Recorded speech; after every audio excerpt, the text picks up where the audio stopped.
Okay, hello everybody. Welcome to the Oranges Toolkit Fruit for Thought today. Hello and welcome to Dr. Stan Rodski. Yep. Hi, Nick. How are you going? Very good. Thank you so much for joining us. It's an absolute pleasure. So just by way of introduction, I should say, Stan, you are a neuroscientist, researcher, presenter, and author. I want to throw in there that you're also the parent of 4 and grandchild to 3. Is it still 3 or have you added one? No, I've still got a couple of duds in operation there, so I'm hoping they come through eventually, but numbers will rise. They've got careers apparently. Well, how inconsiderate of them. You are a highly respected scientist and an authority on how to improve mental health performance in high stress situations. You're a psychologist that have practiced for 30 years, but more importantly, the work that Stan does at the moment is on peak performance, and he's a neuroscientist and wellness expert in Australia and internationally. So we're very lucky to have you. I should say, more importantly, at the moment, your latest book is The Neuroscience of Excellent Sleep, which is out by HarperCollins. So that's some of the stuff we're going to be talking about today. For those who are interested in the topic, you can go and get a copy of that online afterwards. So Stan, welcome. No, thank you again. And the book's just out in the UK now and America next month. Oh, fabulous. Okay. There you go. So I'm supposed to ask you or fess up early on how much sleep we had last night, but I feel like everybody's sleep last night was determined about the level of anxiety of watching women's football. So probably how much sleep did everybody get last night is irrelevant, maybe the night before. Is there a perfect amount of sleep every night? Is it supposed to be 8 hours? Yeah, no, look, it's the answer there is no perfect amount. So, but I'm not giving a way out to those people who insist on their low levels of sleep is just fine for them. That is not the case. In general, we need 7.5 hours. Now, I'm saying that as I'm probably an adult audience listening to me, because 7.5 hours fits in what we would say are 5 90-minute cycles. That's what we need to get through our cycles. If you think about those 5 nines, 450, 420 for 7, another 30 for another half an hour, there's 7.5 hours. Now, we tend to sleep a little bit more or a little bit less. We accommodate it for all sorts of factors, but 7.5 hours is about right. Some sleep a lot longer, some sleep a little bit less, but there you go. And is it a quantity versus quality argument? So if there were 7.5 but very interrupted hours, is it still it's the 7.5, or are we looking for both a quality of a quantity? No, we actually need the bookends. So the bookends are that we need to fit.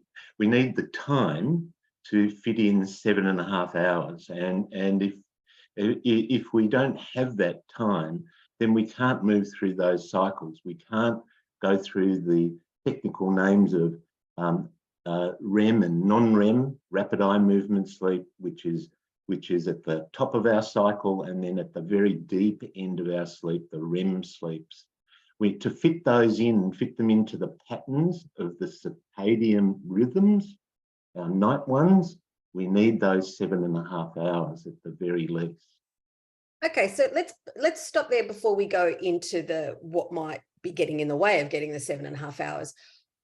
Why is sleep so important? I mean, I get the obvious. We do it for makes up many years of our lives. But what's the relationship between sleep and performance? Why is it so important? Yes. And is it as important as eating or exercising? So a peak performance neuroscientist like me, it's all about rest and recovery.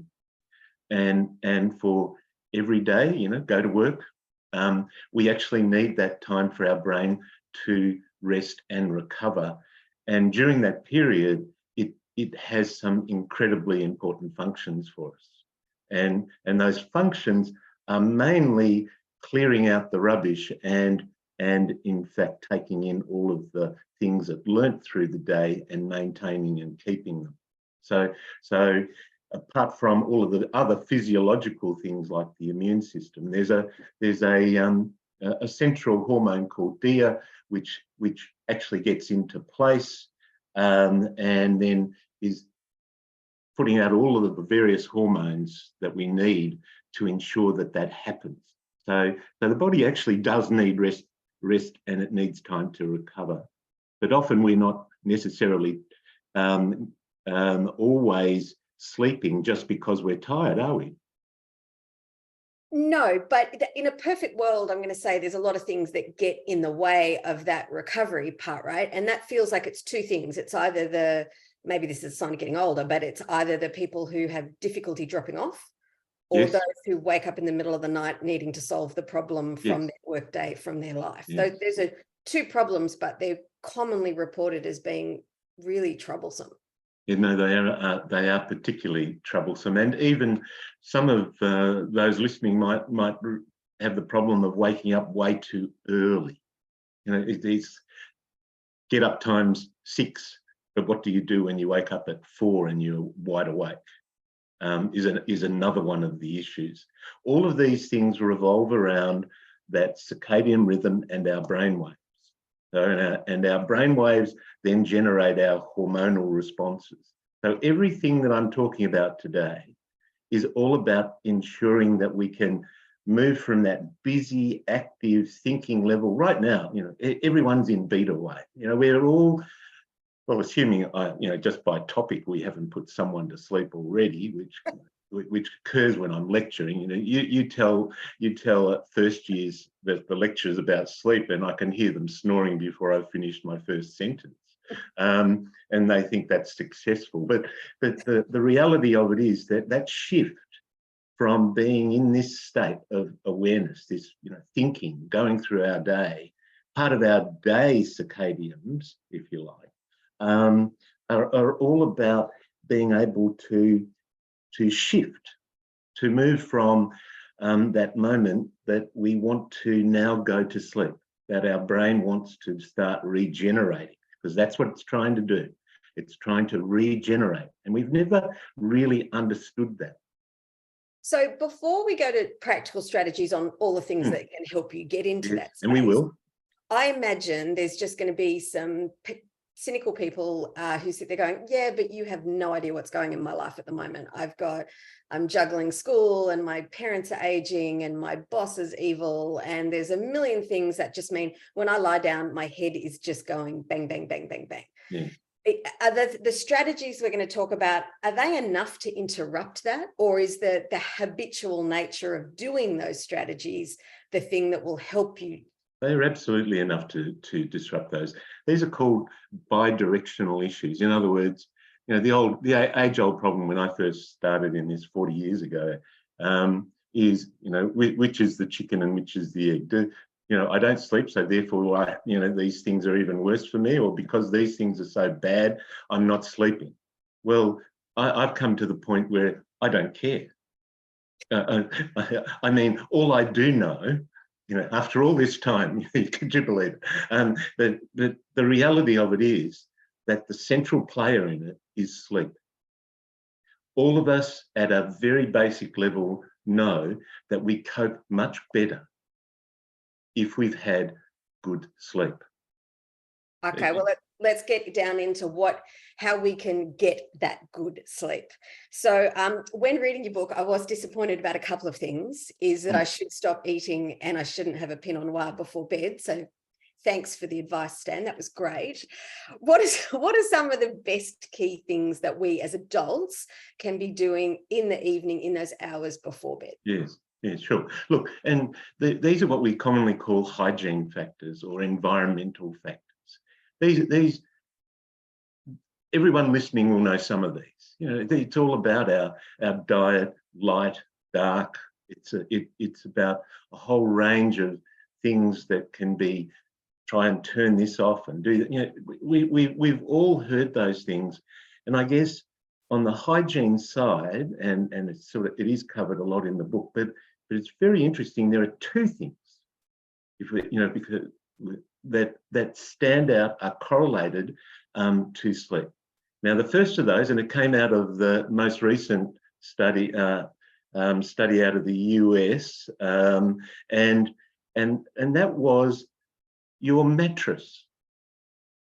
The high correlation between the quality of your mattress and the quality of sleep. They did 3,000 people.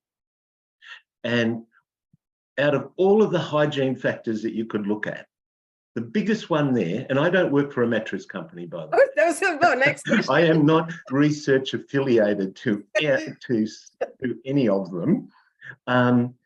But the outstanding hygiene factor, and I'm just putting it into that, you know, it's just, that doesn't guarantee you're going to get the best. Now, your life is now enriched. The children aren't going to impact you at all. You know, life is going to suddenly change. But in terms of hygiene factors, get a good mattress. The second one, which has a fundamental impact, and that one was quality. The second one impacting the quantity, and I talk excellent sleep because we need to have quality and quantity in play here.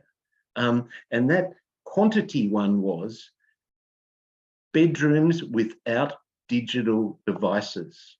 None. And that's a challenge, I can tell you now. That is such a challenge, but they were the two. Now, this was a study, Gallup did the study, and that's the results have just come out. They did it through 2022, and those two factors on the hygiene side alone can have a significant impact on quantity and quality of sleep. Okay, I want to go to digital devices, but before we go there, brought to you by Sealy Mattresses. We should both contact them. I gave a lecture at NIM, you know, the integrative medicine last night, and I had to quickly, amongst all of the clinicians there, say, I am not representing Sealy here, you know, or anyone else. But what is it about the quality of the mattress? Because I imagine quality to somebody would be a very hard mattress as opposed to soft. Is it not so much the feel? Whatever that is for you. Okay. Yeah. Okay. So whether it's soft, I really, you know, and there are all sorts of U-boot things happening. But clearly a poor mattress relates very, very much so to something that's comfortable to you. Yeah. Absolutely. And the digital devices, and then you throw in all the other things about light and when did you eat and when did you, you know, alcohol and everything else. It's quite a long list, and you can, and if anyone's interested, they can pop onto my site, Mind Peak Performance, and they can do a sleep quiz on the hygiene factor. It's quite a neat little way that they can go and have a look. Well, the digital device question, I'm going to ask you this one because this factored in for me this morning, is that I woke up at 5 o'clock and I clocked that it was too early. But then I thought I was going to talk to you today, and I came up with some really great questions in my head that I hadn't written down. And then I thought, should I get up and write them down? And then I got my phone. I know that's a fail. And then I wrote them on my phone so that I would remember them. But then the Twitter app was sitting there, and I thought, I just got to check what's going on Twitter. And then, you know, and then I was completely awake, and it completely ruined the whole thing.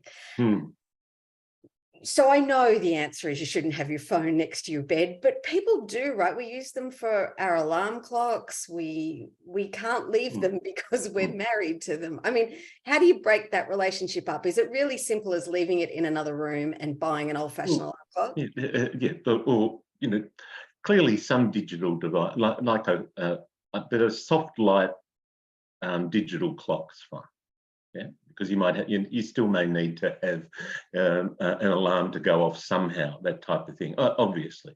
But taking the viewpoint here, what we're now talking about, and this is in itself another big area of research going on, particularly interesting, I think, into the world of work, is social jet lag. What's that? Now just think about our world for a moment. what is it that we're doing before we go to bed? And just as you related to when we wake up, and sometimes even in the middle of the night, what are we doing? We're jumping onto our phones or our iPads or our PCs or whatever they are. And what that's doing is progressively over time is creating jet lag, the same effect as if you change time zones with your, flying somewhere. We're actually creating a social jet lag for ourselves, so that we're in fact, just think about it. You probably, if you needed to fit in 7.5 hours, which I would challenge everyone listening, first thing you do is challenge yourself into, well, if I have to try and get 7.5 hours in because I'm getting up at this time, what time do I need to go to sleep? What time do I need to put my head on the pillow and try to go to sleep here? First thing you need to do. After that, the problem becomes when you get to bed, well, I'll just have a little read through this article. I'll just have a little look at this. Oh, look at that. Something's going on in Facebook, and you start scrolling through. And then at the other end, you wake up a little bit early and you start doing it. All of a sudden, you're an hour or two in deficit. Yes. And then it mounts, so that you're in fact now, it doesn't just automatically readjust itself, because we still need our 5 90-minute cycles through there to actually process all the information from the day before, to regenerate all of our nerve endings in there, to the neurons, etc., to help us deal with the next day. Bi-directional, because as we start losing it, we start actually having problems through the day. The more problems we have through the day, the more we start to then have problems sleeping as well. So social jet lag, and particularly in the world of work, we've got a million things we need to do. Well, I was going to ask that too. Two things. I mean, does a book count in the evening? I mean, that feels like a different reading relationship. No, it's a very different, and again, the brain loves routine. Remember, it's structured for routine. It loves routine. That's why in the hygiene factors, never lie down at 5 o'clock, in front of the TV or something. You're going to fall, you've given it instruction. The routine's got to be a preparation to falling asleep, just as keeping the body cool.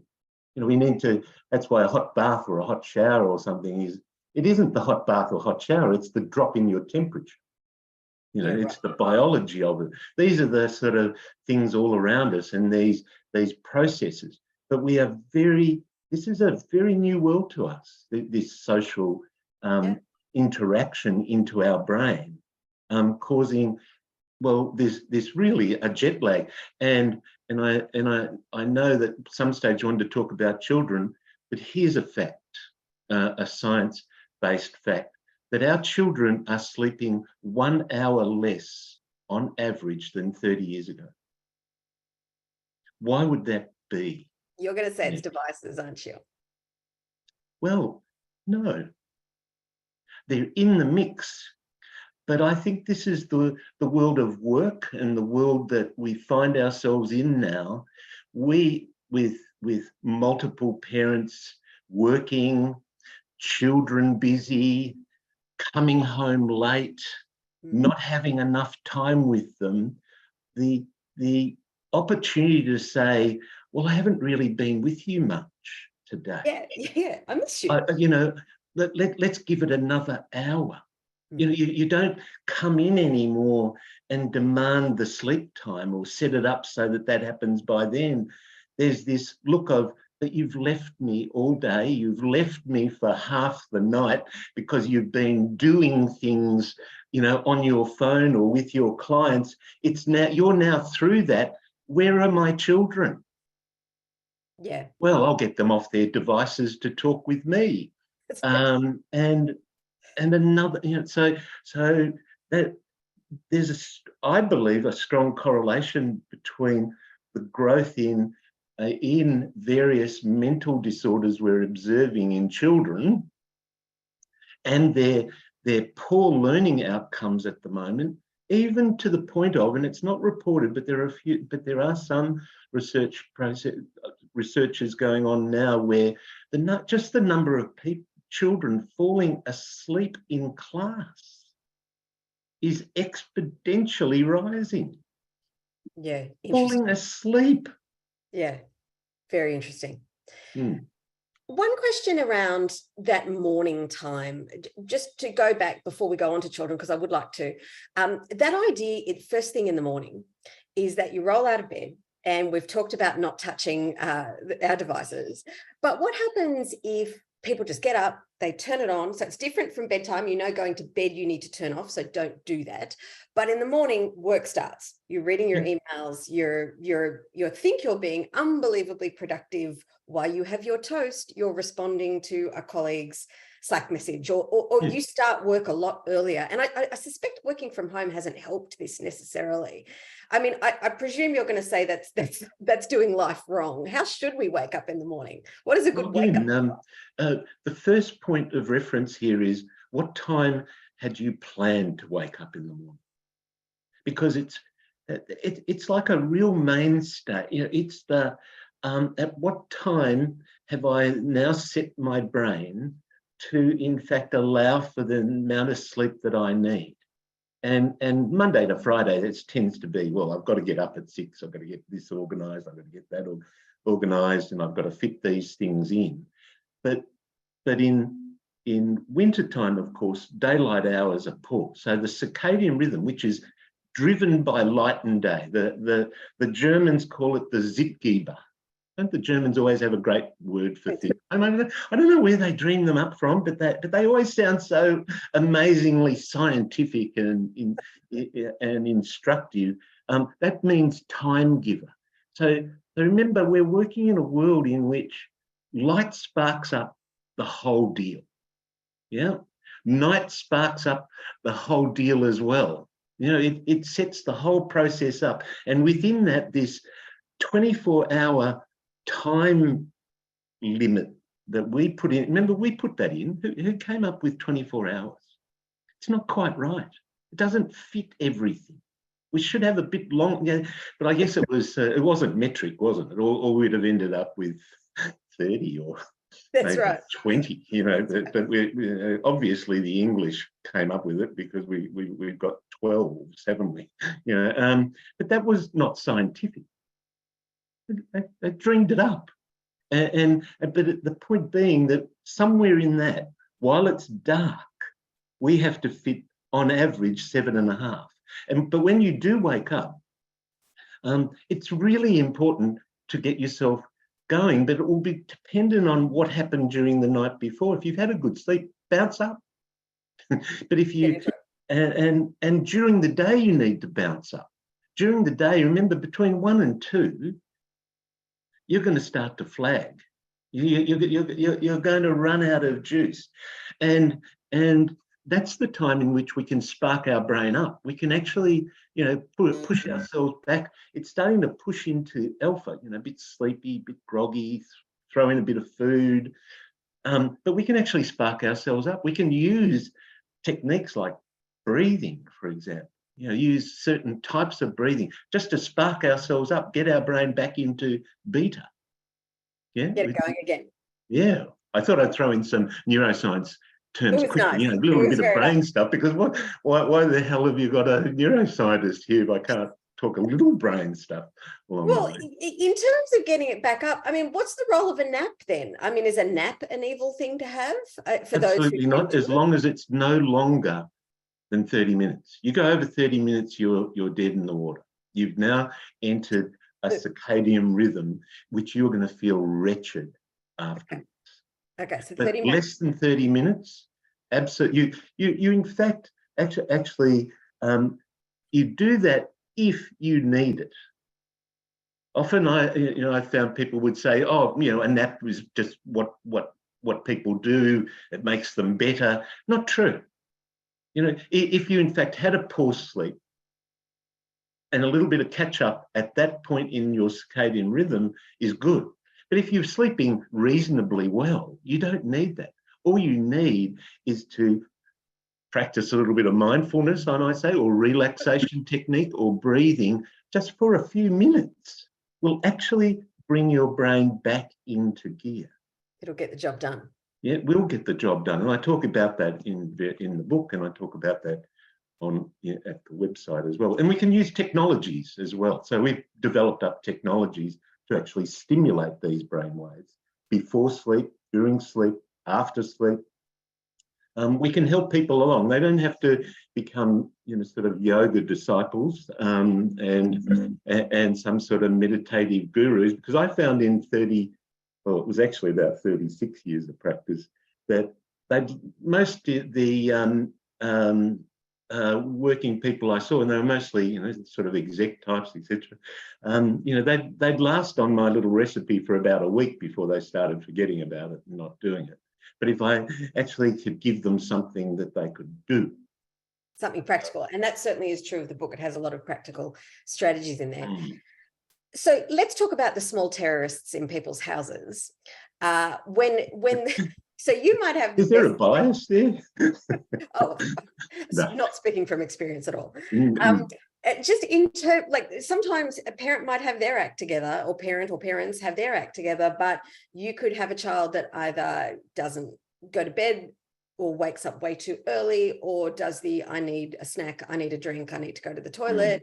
I mean, there's a million strategies, a million personas kids have used to try and get out of sleeping. But if a child has a genuine sleep disturbance or a genuine bad habit in sleep, that has an effect on the parents. And then people start getting crabby, and then, it goes down a rabbit hole. Is it a case of, apply, your oxygen mask first or is this a case of we have to deal with these child sleep issues in order to get the parents back on an even keel? Well, the first point here is that children don't have sleep problems. As far as they're concerned, the moment they woke up, I'm off. I'm ready to go. The fact that you were up all night with them, or it took you so long to get them to sleep, and then they're awake so early. And of course, as they get older and you move through the teenage ones who are rapidly pushing their sleep cycles back and back and back as far as they can, and then getting up being so hard, and even more importantly, hard on the parents. They don't see themselves as having a problem at all. And they're quite right in that sense. The problem relates to very much all around the brain's need for there to be a pattern, a scheduling. And while we do have that when they're babies, infants, and we think a lot about that, but the scheduling side of things, the pattern, the brain needs pattern, and that's a very key part that I run through all of there are so many different issues that I'm sure people who are watching have with ranging from nightmares to all sorts of even down to incontinence issues. All of a sudden, there's so many things that can pop up, but they're generally all around the organisation of time. And that comes back to the parent, right? That's a little bit. That is absolutely about the parent. Yeah. Absolutely. You can eventually get to the ghastly state where in therapies we sometimes the cycles are so out for children that we have to push them even further out to bring them back in, because it's just the nature of the brain. And I do go a little bit over that in the book for those that are in that category, because I have come across that quite extensively over time. But it is schedule, but there needs to be, everyone who's listening and has those children, you have to get over the guilt that you're not there as often or as much as you want to be, because you're trying to make ends meet, you're trying to get everything done in a day.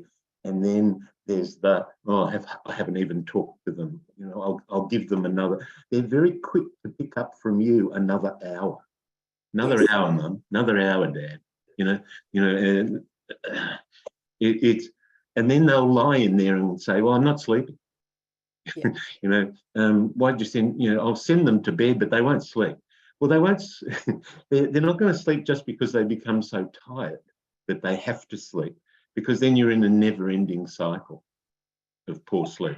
And is there a correlation between, a child that doesn't seem to need as much sleep and the need for you to buy a trampoline? I'm not associated to a trampoline company, but that idea is there a link between energy output and just exhaustion and tiredness in children, or is that just a bit of a myth? No, that is a myth.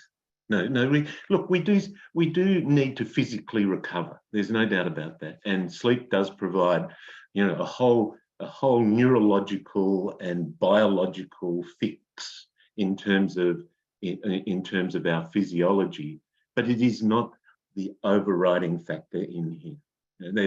The brain moves through cycles called circadian rhythms.